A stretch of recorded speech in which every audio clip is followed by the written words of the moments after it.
ഏട്ടത്തി ഒന്നും നോക്കണ്ട, വെറുതെ ആലോചിച്ച് കേറിക്കോ.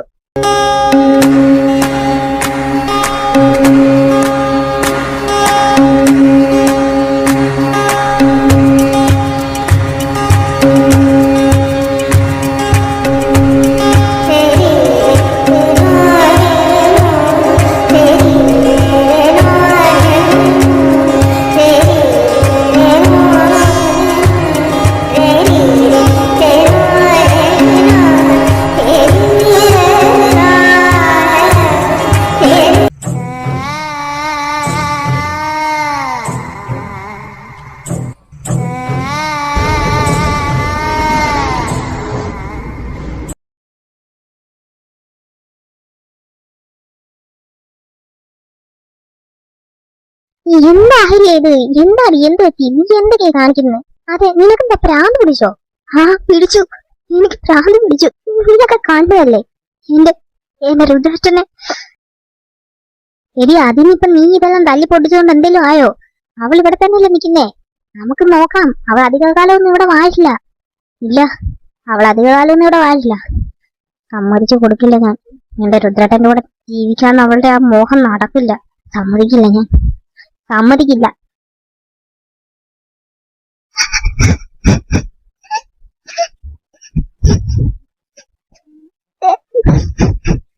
മോളെ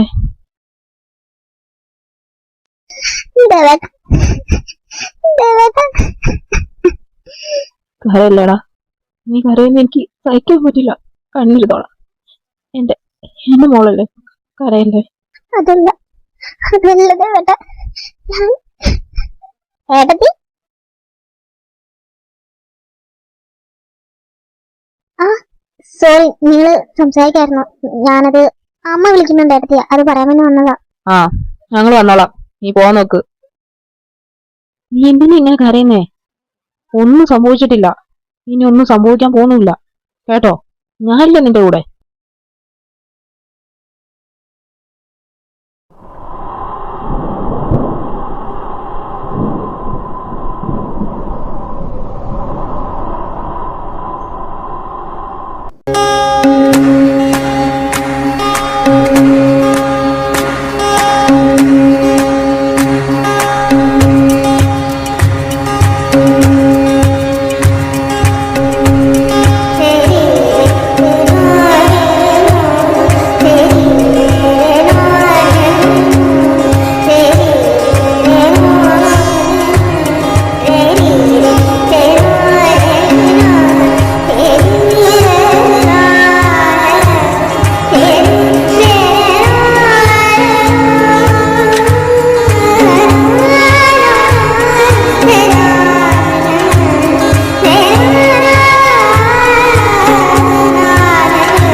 രുദ്ര, എന്താ നീ കാണിക്കുന്നേ? രുദ്ര മോനെ, നീ എന്ത് കാണിച്ചേ? ആ കുട്ടിയോട് ചോദിക്കാതെ ആദ്യം സംസാരം നട്ട് എങ്ങനെയാലും ഈ കുട്ടിയെ ആശുപത്രിയിൽ എത്തിക്കാൻ നോക്ക്. ഈ കുട്ടിക്ക് ഫുഡ് പോയിസൺ ആയതാ. പോയിസൺ എന്ന് പറഞ്ഞാൽ എന്തോ ഫുഡിൽ ചാലിച്ചു കൊടുത്തിട്ടുണ്ട്. അത് എന്താണെന്ന് അറിയില്ല. ബ്ലഡ് ടെസ്റ്റും കാര്യങ്ങളും വന്നാലേ നമുക്കത് ക്ലിയർ ആയിട്ട് പറയാൻ വേണ്ടി പറ്റത്തുള്ളൂ. എന്തായാലും റിപ്പോർട്ട് ഇട്ടുണ്ട്. വേറെ കുഴപ്പങ്ങളൊന്നുമില്ല, കറക്റ്റ് ടൈമിൽ വന്നതുകൊണ്ട്. പിന്നെ ബോഡിയിൽ അത് അത്രയും എത്തിയിട്ടില്ല. പിന്നെ ലൂസ് മോഷൻ ചെറുതായിട്ട് വന്നിട്ടുണ്ട്. വേറെ കുഴപ്പങ്ങളൊന്നുമില്ല. എന്തായാലും ഒരു അരമണിക്കൂർ കിടക്കട്ടെ, ദെൻ നിങ്ങൾക്ക് കൊണ്ടുപോകാം. എനിക്ക് മനസ്സിലാകുന്നില്ലാനു, എന്തിനാ ഈ ദേവേട്ടൻ ആ ആട്ടക്കാരിക്ക് വേണ്ടി ഇങ്ങനെ കിടന്ന് കരയുന്നേ? അതിനുവേണ്ടി അവൾ ആരാ ഏട്ടന്റെ? എനിക്ക് കണ്ടിട്ടുണ്ടല്ലോ ദേഷ്യം വരുന്നത്. അങ്ങോട്ട് ചെന്ന് അവിടെ കഴുത്തിൽ കത്തി വെച്ച് കുത്തി കുത്തി കുത്തി കീറാനാ എനിക്ക് തോന്നുന്നത്. എന്റെ വൈദ്യുതിയൊന്നും മിണ്ടാതെ നിൽക്കും. ആൾക്കാരെ ശ്രദ്ധിക്കുന്നു. നമ്മളാണ് ഇവക്ക് ഇത് കലക്കി കൊടുത്തെന്നെങ്ങാൻ അറിഞ്ഞു കഴിഞ്ഞാൽ തീർന്ന്. അതെല്ലാം പോട്ട് നോക്കാം. വീട്ടുകാർ ക്ഷമിച്ചാലും നിനക്കറിയാലോ, ഇപ്പൊ നടന്ന കാര്യം വെച്ച് നമ്മളോട് അഹല്യ ക്ഷമിക്കില്ല. ഓഹ്, അങ്ങനെ ഒരു വള്ളിയുണ്ടല്ലോ. അവള് വന്നതേ രുദ്രേട്ടനെ കെട്ടാൻ വേണ്ടിട്ടാ. അവസാനം ദേ കിടക്കുന്ന ചട്ടിയും കാലം. ഒറ്റയടിക്ക് രുദ്രേട്ടൻ താലി കെട്ടുമെന്ന് നമ്മൾ കരുതിയോ? നമ്മളെ കരുതിയില്ല. പക്ഷെ ഇത് വല്ലാത്ത സസ്പെൻസ് ട്വിസ്റ്റ് ആയി പോയില്ലേ? നമ്മൾ വിചാരിച്ചത് നടന്നു, ദേവേട്ടനിൽ നിന്ന് അവൾ അകന്നു. പക്ഷെ അവള് രുദ്രേട്ടന്റെ അടുത്ത് ചെന്നില്ലേ?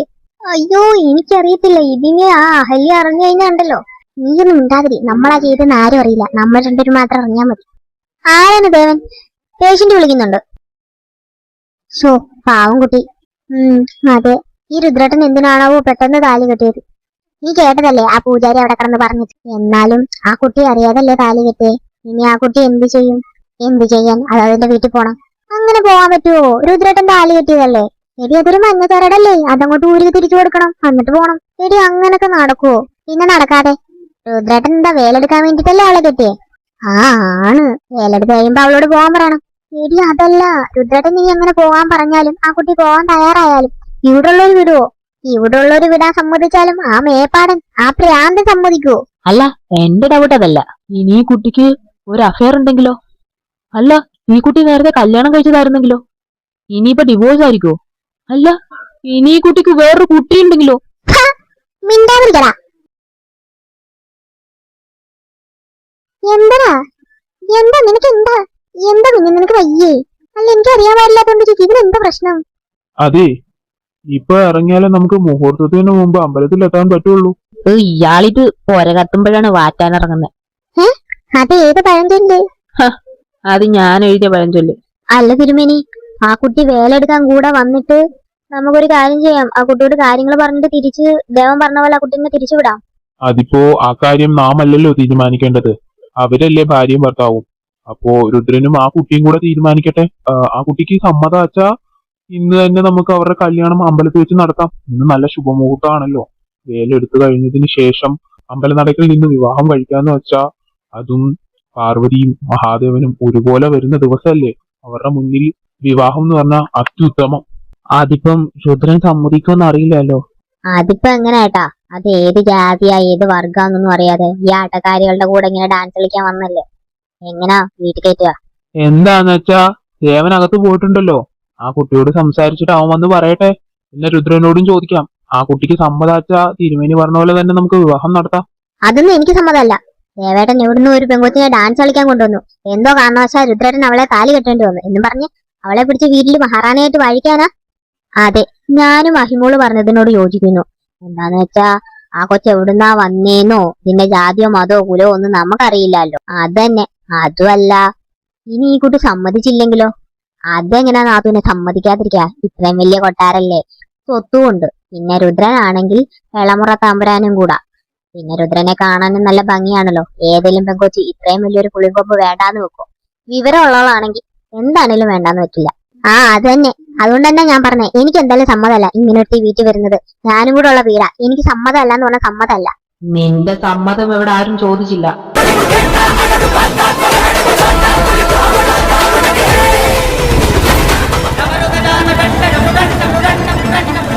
ദേശത്തിന്റെയും കൊട്ടാരത്തിന്റെയും അവകാശം ഞാനാ. ആ എന്റെ ഭാര്യയുടെ കാര്യങ്ങൾ മറ്റൊരാൾ തീരുമാനിക്കേണ്ട ആവശ്യമില്ല.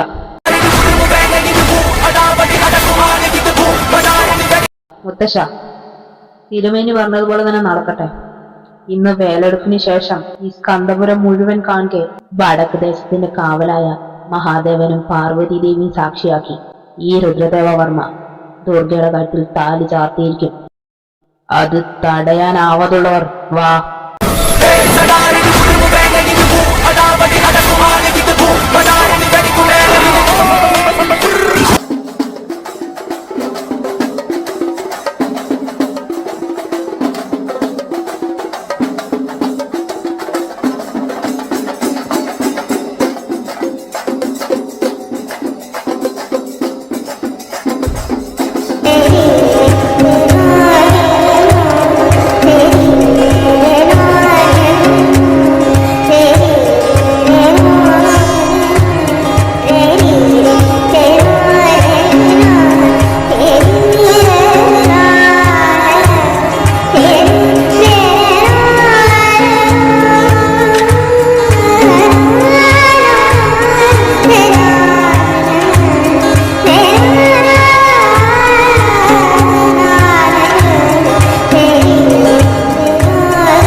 എന്തേ ദുർഗ എന്തേ മോളെ? ആ ദേവേട്ടനായിട്ട് സംസാരിച്ച് നിക്ക, അവരിപ്പോ വരാന്നാ പറഞ്ഞേ. എന്തായാലും ആ കുട്ടിയോട് സംസാരിക്കണം. അതിനിവിടെ നിൽക്കാൻ താല്പര്യം ഉണ്ടോന്ന് അറിയണമല്ലോ. കൊള്ളാം. ഇവിടെ നമ്മൾ മാത്രം അറിഞ്ഞ് കല്യാണം കഴിച്ചത്, അതിനെ പറഞ്ഞു വിടാനുള്ളതേ ഉണ്ടായിരുന്നുള്ളൂ. ഇപ്പൊ നാട്ടുകാർ മൊത്തം കാണുന്നത് കല്യാണം കഴിച്ചിട്ട് ഇപ്പോഴാണോ ചോദിക്കുന്നത് നിനക്ക് താല്പര്യം ഉണ്ടോ ഇല്ലയോ എന്നൊക്കെ? കാർത്തി മിണ്ടാതിരിക്കണി. മുത്തശ്ശ, ആ ദേവ, അത് ആ കുട്ടിക്ക് നിന്നെ മാത്രമേ ഇവിടെ അറിയുള്ളൂ. നീ വിളിച്ചിട്ടാണ് ആ കുട്ടി ഇവിടെ വന്നത്. പിന്നെ ഇന്നലെ ഇവിടെ നടന്ന കാര്യങ്ങൾ ഉൾക്കൊള്ളാൻ ആ കുട്ടിക്ക് സാധിക്കില്ല, എനിക്ക് മനസ്സിലാകും. പക്ഷേ പക്ഷെ അത് ഉൾക്കൊള്ളാൻ ശ്രമിച്ചല്ലേ പറ്റൂ. നീ ആ കുട്ടിയോട് സംസാരിച്ചോ? എന്റെ മക്കൾക്കായിരുന്നെങ്കിൽ ഒരിക്കലും ഇതൊന്നും ഉൾക്കൊള്ളാൻ പറ്റില്ലായിരുന്നു. കാരണം ഞാൻ അവരെ അങ്ങനെയാണേ വളർത്തുന്നത്. അതെ അതെ, സാധാരണ പെൺകുട്ടികൾക്ക് ഉൾക്കൊള്ളാൻ സാധിക്കില്ല. ഇത് വല്ലാത്ത ജാതി പെങ്കൊച്ചു തന്നെ. അതേനെ, ഇന്ന് വെളുപ്പിനെ നടന്ന സംഭവം. ആത്മാഭിമാനമുള്ള പെങ്കൊച്ചാണ് ഉണരുമ്പോ തന്നെ ആ ആശുപത്രി വെച്ച് തന്നെ പറഞ്ഞേനെ എനിക്ക് പറ്റില്ല എന്നുള്ളത്. എന്നിട്ട് ഇവിടെ കൂടെ വന്ന് നാട്ടുകാര് പറഞ്ഞത് ആലിയും കെട്ടി.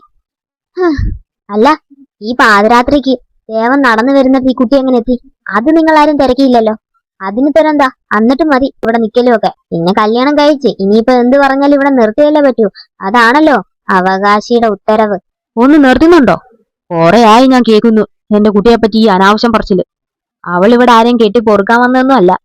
ഞാൻ വിളിച്ചിട്ടാ അവളിവിടെ വന്നത്, അതും അമ്പലത്തിന്റെ കാര്യമായതുകൊണ്ട് മാത്രം. നീ എന്നോടെന്തിനാ തട്ടിക്കേറുന്ന ദേവാ? എന്നാ നീ തന്നെ പറ, ഈ വെളുപ്പാങ്കാലത്ത് അവൾ എങ്ങനാ രുദ്രന്റെ അടുത്ത് എത്തിയത്? അവൾ ഔട്ട് ഹൗസിൽ നിന്ന് നേരെ ഇങ്ങോട്ടല്ല വരേണ്ടത്. അതിനു പകരം പുറകിലുള്ള അമ്പലത്തിലോട്ട് അവൾ എന്തിനാ നടന്നുപോയെ? അതിന് ഉത്തരവില്ലേ? ആ, അതല്ലേ ഡോക്ടർ പറഞ്ഞത്, ഫുഡ് പോയിസൺ ആയി അതുകൊണ്ടാ തലകറങ്ങി വീണെന്നുള്ളത്. ഓ ഇതാ മോനെ, അവള് തലകറങ്ങി വീഴുവാണ്. ഒന്നെങ്കിൽ അവൾ ഔട്ട് ഹൗസിന് ഫ്രണ്ടിലോട്ട് നടക്കുമ്പോഴല്ലേ വീഴണ്ടേ? അല്ലാതെ ഔട്ട് ഹൗസിനും പുറകിലുള്ള ആ അമ്പലത്തിന്റെ അവിടോട്ട് അവൾ എന്തിനാ പോയെന്നാ ഞാൻ ചോദിക്കുന്നത്, അത് ഈ രാത്രിയില്. അതുകൊണ്ടാണല്ലോ അവള് തല കറങ്ങി രുദ്രന്റെ ദേഹത്ത് വീണതും ഈ കണ്ട ഗുലുമാലല്ല ഇന്ന് രാവിലെ ഇവിടെ അരങ്ങേറിയതും. ഒന്ന് നിർത്ത്. എവിടെ ദേവാ? ദുർഗ എന്തേ? വിളിക്കൂ ആ കുട്ടിയെ. അവൾ ഇനി വന്ന് കുറെ മുതലക്കണ്ണീരൊരുക്കി കുറെ കാര്യങ്ങൾ പറയുമായിരിക്കും. അതാണല്ലോ സാധാരണ ഈ സീരിയലിലും സിനിമയിലൊക്കെ നടക്കുന്നത്. നിർത്തുക. ഇനി ഇവിടെ ആരും ശബ്ദിക്കരുത്. പറയൂ കുട്ടി, എന്തിനായിരുന്നു ഇങ്ങോട്ട് വരേണ്ടതിന് പകരം അമ്പലത്തിലേക്ക് നടന്നത്? അത് ഞാൻ എനിക്കൊരു കോള് വന്നു. അപ്പൊ ഞാൻ ആ കോൾ എടുത്ത് സംസാരിച്ച് മെല്ലെ ഞാൻ അങ്ങോട്ട് നടന്നതാ. ശരിക്കും പറഞ്ഞാൽ എനിക്ക് അറിയില്ലായിരുന്നു പൂജ നടക്കുന്ന കാര്യം. ഇന്നലെ മുതൽ എനിക്ക് ചെറിയൊരു തലവേദന വയ്യായിക ഉണ്ടായിരുന്നു.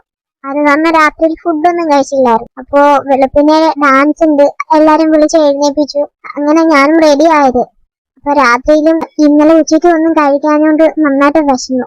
അപ്പൊ അവിടെ കുറച്ച് പായസം ഇരിപ്പുണ്ടായിരുന്നു. ഞാൻ അതും കഴിച്ച് നേരെ ഇറങ്ങി നടന്നു. അപ്പോഴാ എനിക്കൊരു കോള് വന്നേ. എന്റെ പഴയൊരു ഫ്രണ്ടായിരുന്നു. അപ്പൊ ഞാൻ അവളോട് സംസാരിച്ച് ജസ്റ്റ് ഞാൻ ബാക്കിലോട്ട് അറിയാതെ നടന്നു പോയതാ. എന്താ സംഭവിച്ചത് എനിക്കറിയില്ല. പക്ഷെ കുറച്ച് നടന്നപ്പോ തന്നെ എന്തോ എനിക്ക് വല്ലാതെ തല ചുറ്റുന്ന പോലെ തോന്നി. പെട്ടെന്ന് ഞാൻ വീണു. പിന്നെ ഞാൻ ആശുപത്രിയിൽ വെച്ചാ കണ്ണു തുറക്കുന്നത്. അതുവരെ എന്താ നടന്നതെന്നൊന്നും എനിക്കറിയില്ല. പിന്നെ ആശുപത്രിയിൽ വെച്ചാ ദേവേട്ടൻ എന്നോട് കാര്യങ്ങളെല്ലാം പറയുന്നത്. പിന്നീടാ ഞാൻ അറിയുന്നത് അമ്പലത്തിൽ ഇങ്ങനെ വേലെടുപ്പുണ്ടെന്നൊക്കെ. ഞാനും ആദ്യം കരുതിയത് വേലെടുപ്പ് കഴിഞ്ഞ ഉടനെ തിരിച്ചു വിടുന്ന. അങ്ങനെ ഞാൻ അവിടെ വന്നത്.